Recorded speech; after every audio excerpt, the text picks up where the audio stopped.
Welcome back to the deep dive.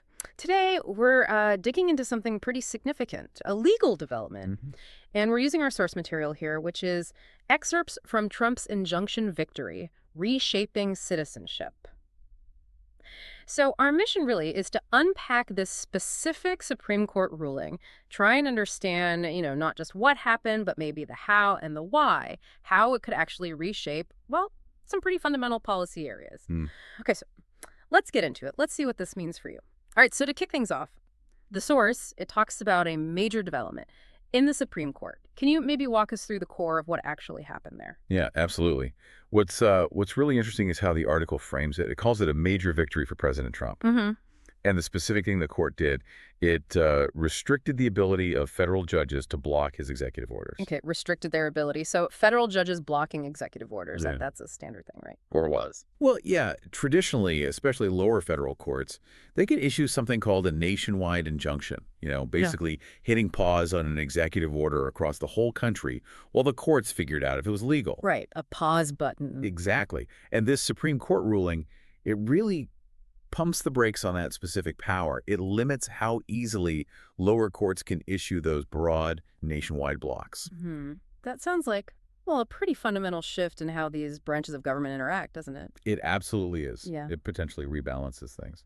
So how does the source material get into the sort of the bigger picture implications? What does this restriction really mean? Well, if we connect the dots like the source suggests, this isn't just some minor procedural thing. It touches on the separation of powers. Hmm.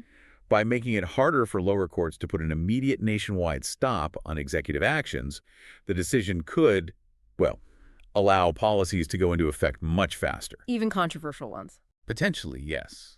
They could be implemented widely before maybe getting a full judicial review, which can take time, especially climbing up to higher courts.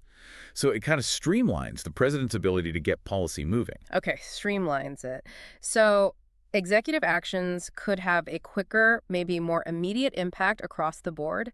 And the source specifically connects this to citizenship. That really jumped out at me. Yeah. How does it suggest this ruling might, and I'm quoting here, reshape the way U.S. citizenship is granted, even if only, as it says, temporarily? Right, that temporarily is key, but this is where you see the potential real-world effect. Yeah. The idea is if executive orders can bypass those immediate, broad injunctions, Yeah.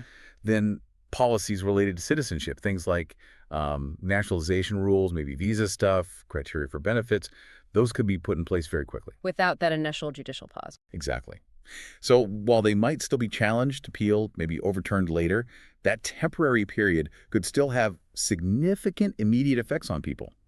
Imagine a new rule about processing certain citizenship applications rolling out nationwide almost instantly. Mm. A judge couldn't just easily hit stop for the whole country right away. Wow. Okay. That really brings it home. Yeah. So, thinking about this shift in judicial power and its potential links to citizenship rules, what does this all mean for you, for the listener? Why is the specific limit on judges blocking executive orders something important to grasp? Well, it matters because it could change the speed and the reach of federal policy changes, Mm. especially in sensitive areas like immigration and citizenship.